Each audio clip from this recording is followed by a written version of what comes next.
Pape léegi actualité politique bi aussi bokk na ci ce qui se passe à la ville de Dakar. mais gars yu bari nee nañ Barthélémy Dias yéen da ngeen ko singali da ngeen koy sorsoto nangu ngeen député bi ci moom ñu ne déete waaye ngeen nangu mairie bi ci moom. mais finalement. waaw. loolu di opposé comme réponse. man damay wax ne ku mel ni Barthélémy Dias. il n'a été victime que de sa propre turpitude. Pourquoi ma wax loolu.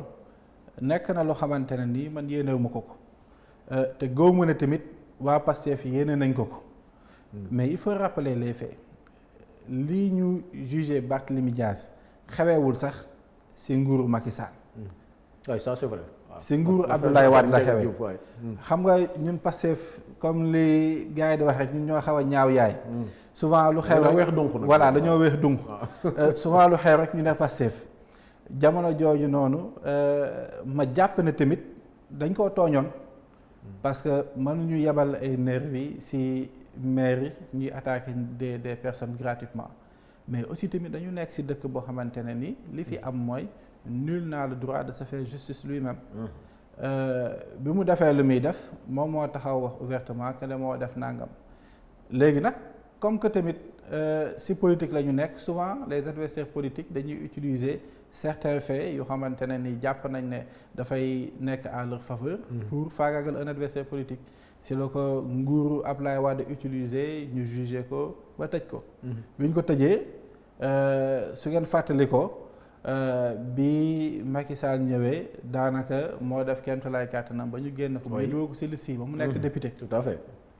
mu nekkee député mu génn di militer fekk dugaloon na appel en 2017 appel bi génn.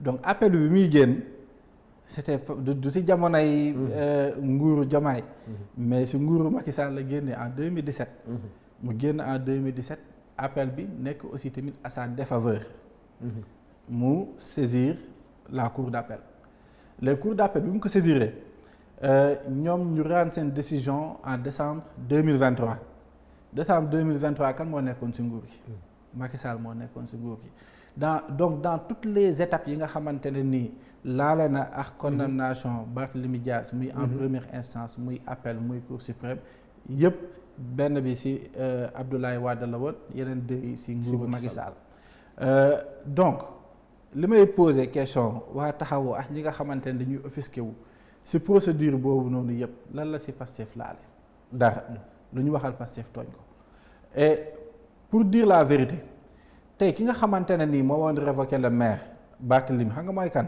mooy Aïssata Tall Sall parce que en ce moment là moom moo nekkoon ministre de la justice. Mais parce que jamono jooju Barthélémy mu ngi doon tenir un discours incendiaire à l'encontre de Ousmane Sonko. ñu bàyyi ko ci parce que ñoom jàpp nañ ne aussi tamit. L'ennemi de mon ennemi est mon ami. Barth du seen xarit mais comme que c'est l'ennemi de Sonko jamono jooyu noonu ñu ne nañ ko bàyyi. ñu bàyyi dossier bi noonu ñu bàyyi ko noonu muy lancer invective am utiliser les moyens qu'il a pour se battre parce que ñoom li ñu jàppoon en réalité xam nga mooy lan. mooy bu ñu bàyyee Barthélémy mu am un levier comme la maire de Dakar bu ñu demee élection dañ leen di dóor facilement parce que Barthélémy ak Ousmane Sonko ak ñeneen ñoo àndoon te jàpp nañ ne. score bi ñu amoon Barthélémy am na lu mu siy joué. donc lii tubaab di wax diviser pour mieux régner. loolu lañ doon def moo tax ñu bàyyi ko bi ñu ko bàyyee nag yàlla def ñu dem élection bi ñu demee élection mu am un fait historique muy un parti de l'opposition qui gagne les élections au premier tour muy benn fait le deuxième fait mooy ñu élire le plus jeune président d'Afrique. muy Bassirou Diomaye Faye bu fekkoon ay fayintoo kese la. Barthélémy amul lu mu waxul Ousmane Sonko jamono ju mu nekkee kaso et pour rappeler aux gens ñi di wax ne non Sonko bi mu doon défendre Barthélémy c'était en 2021 diggante 2021 ak 2022 boobu Barthélémy Dias n'avait pas encore une condamnation définitive. donc nit ñi ñooy jaxasee xelu askan wi naan Sonko moo waxoon lii di ko vaar. mais Sonko li mu waxoon en 2021 ak 2022. dafa tegu ci yoon parce que quelqu'un qui n'a pas encore une condamnation définitive mën ñu ko tere mu nekk candidat te li ñuy wax souvent ku artuwul li nga àtte jamono jooju noonu xam nañ ne nguuru Macky Sall li ñu doon def yëpp teguñu woon ko ci yoon. c'était des calculs politiques. léegi nag bi mu ko défendre ko ba jafe-jafe yi muy am yëpp mu am ko ñu tëj ko kaso en 2023 Barthélémy Dias la ko fayee. bi mu ko fayee mooy lan mooy li mu wax publiquement à la télé. d'accord ne l'État. loolu nag bokk na ne l'État a le monopole de la violence légale. noonu la ko waxee. bokk na ci ko pacifier yi gën a mere loolu. mu ne l'État même si l'État a tort dina ko xam nu ko saxee mu ne même si l'État a tort l'État a raison. donc kàddu yooyu noonu. te jamono yooyu Ousmane Sonko mu ngi woon prison. mu ngi woon prison. mu ngi woon si biir kaso bi. donc comment ça se fait que tey jii. donc jàpp nga ne actes yooyu yëpp tey moo ko dab. même loolu kese la parce que gis nga comme lu ñuy wax rek am na lu xamante ne ni boo ko defee sa bopp nga ko def defoo ko kenn. te beneen mbir bi may tëjee xam nga lan la mooy que ne bu fekkoon peut-être lii nit ñi xalaat mu ngi ci le premier ministre Ousmane Sonko bi mu faloo bi ñu falee le président Bassirou Diomaye Faye ba mu jël service ñu tànn ko mu doon premier ministre mu fal gouvernement am. bu ko neexoon ci moment boobu daar mu ne dem leen di révoquer Barthélémy Dias mais defu ko xam nga loolu bu souvent gars yi di wax élégance mais loolu élégance mënu ko romb. ñu dem élection législative ñu jàpp que ne waa taxawu ak waa Barth am nañu doole biir Dakar ak Sénégal bu doon Macky Sall nga foog ne dina bàyyi Barthélémy dem élection. du ko bàyyi mu dem élection parce que y a une base. légal une base juridique boo xamante ne nii. boo ci sukkandikoo kenn du la wax ne politique la. mais l'élégance mooy lan. te loolu la ministre de la justice def. exactement muy saisir le président de l'Assemblée nationale. mais avant muy saisir le président de l'Assemblée mais juste pour war na ci élection yi bi mu demee dañ ko bàyyi mu dem élection mais bi mu demee élection mu amoon yaakaar que ne am na une base politique. mën na sonal waa Pastef mais il s'est rendu compte que ne même le mandat de maire bi mu am nii. si barke Pastef la ko amee damay fàttali gis nga Barthélémy Dias n'a jamais été un acteur politique majeur au sein du Sénégal xam nga tax ma wax lool.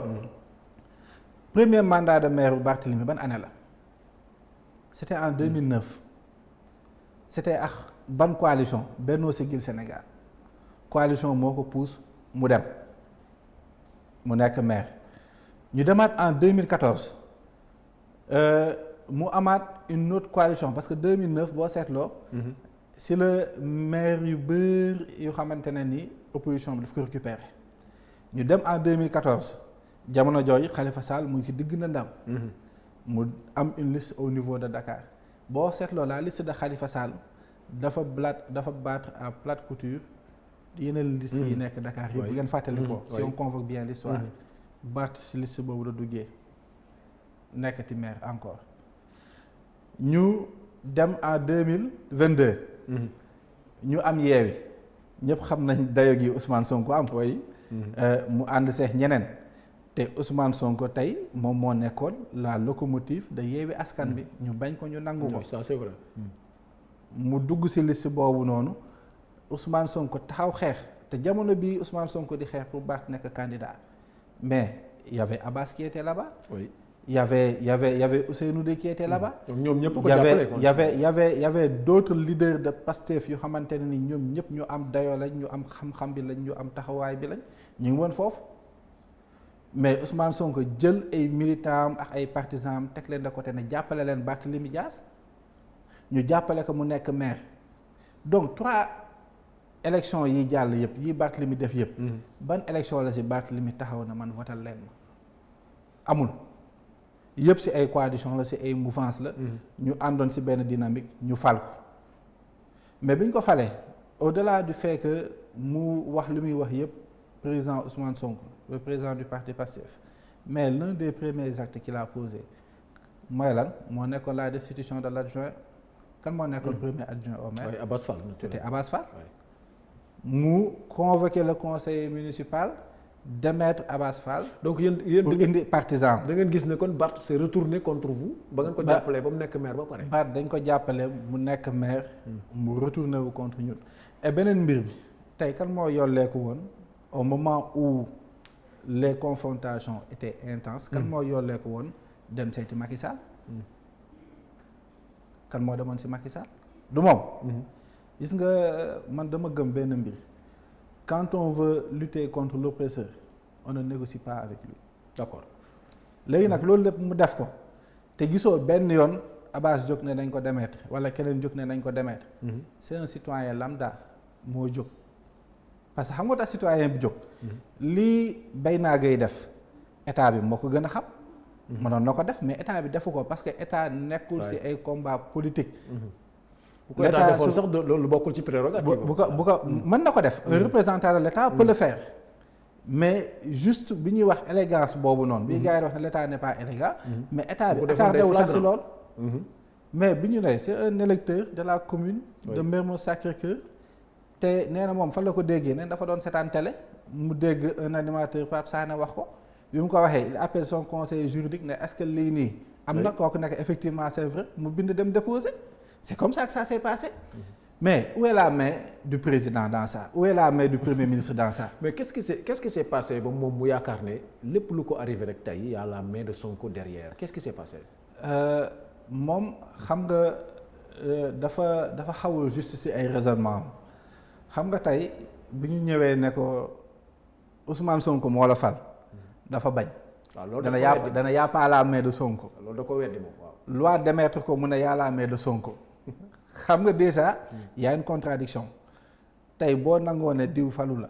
boo follee ko bu nangu ne diw folliw la. d'accord et encore une fois même man si personnellement je pense que ne dans cette histoire là am na fu ñu ko lésé mais les faits restent les faits. d'accord un jugement reste un jugement. Une condamnation définitive reste une condamnation définitive. La loi c'est la loi vraiment. L'article 277.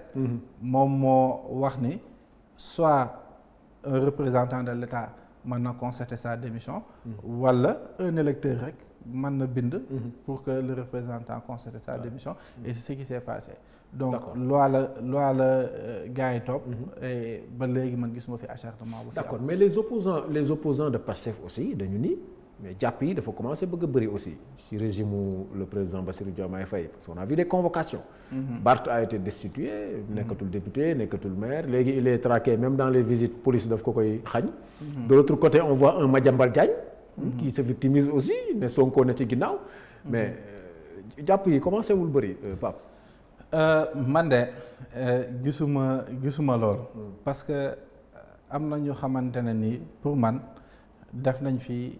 lu xamante ne ni war nañ leen mën a jàpp ñu ngi def ay dérives ñii di raconter ay contre-vérités Berk Dembo Ndiaye am na ku ñëwoon wax ne Pastef da doon jox xaalis ay maire mais biñ ko convoqué dafa wax ne voilà dañ ko wax ne liñ ko jox comme information méngoowul ak liy am xam nga tamit dëkk bu ñu fa nekkee man dama gëm ne bu ñuy joxe une information.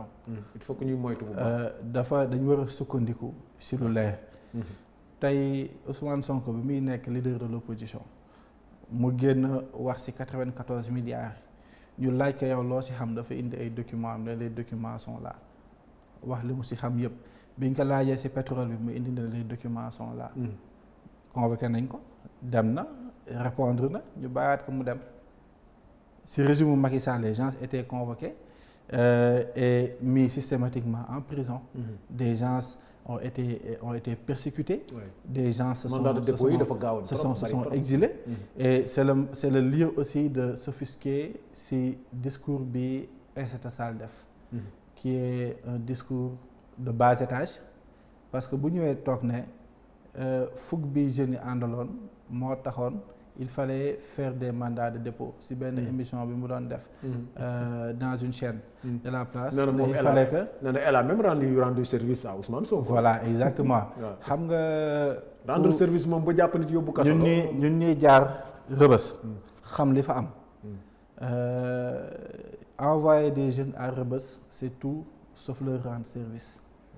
am na ñu bëri ñu xamante ne ni fa lañ jaare ba léegi pour ñu am liggéey problème la am na ñu xamante ne ni ils sont sortis avec des maladies incurables am na ñu xamante ne ni foofu la ñuy jaaree sànku parce que souvent on dit que la prison c'est l'université du crime da ngay dugg nekk ak ay nit yu xamante ne ni peut-être yow li nekk sa bopp nekkul seen bopp nga ñëw ñu changer sa mentalité dugal ay mbir sa bopp nga génn di doxee comme ñoom donc nga jël des milliers de jeunes nga tëj leen ci kaso bi nga ne c'est procureurs qui ont fait ça yow en tant que ministre de la justice nga ne tu as rendu service à ces jeunes.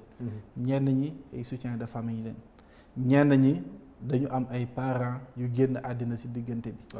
ñu dund souffrance bu tar yow bi lépp jàllee nga taxaw au lieu nga excuser wu xam nga tey boo montré sax un peu de remords. par rapport ak liy xew sax nit ñi mën nañu am tuuti compassion mais nga ñëw tu te glorifies du fait que ne jot naa tëj ay milliers de personnes. loolu pour man c'est une abomination. insulte la et c'est les personnes qui ont fait ça méritent justice.